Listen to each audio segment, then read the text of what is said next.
Welcome to Fannie Mae's Income Calculator. In this brief tutorial, we'll discuss how Income Calculator works. You can use Income Calculator to determine the borrower's income before you make an initial submission to Desktop Underwriter, also known as DU. Or you could submit the loan to DU first using estimated income, then use Income Calculator to determine the monthly qualifying income and resubmit to DU.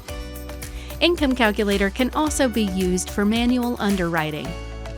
Income Calculator will follow Fannie Mae's documentation requirements, calculating income based on only 1 year of tax returns when applicable. Income Calculator may retrieve employment data from DU, but does not overwrite the DU income amount. You will need to make sure the income amount in your DU submission is correct. When you deliver the loan to Fannie Mae, no special feature code is needed. Just make sure a copy of the Income Calculator findings report is included in the loan file. Let's review how to input tax return data into Income Calculator.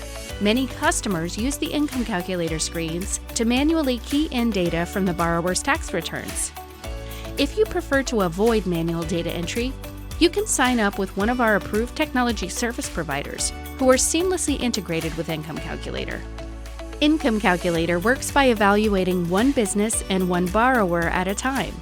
For example, if one borrower owns 3 businesses, you will need 3 separate Income Calculator evaluations.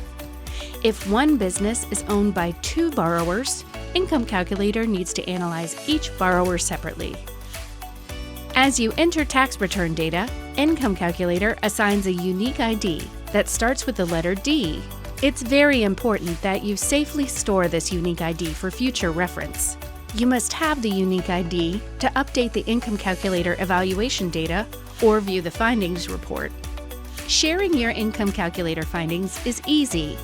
Note that anyone with the Income Calculator ID can view the findings report or make a copy of the data, but you can lock the evaluation when your data input is completed. Click the Continue button to get started.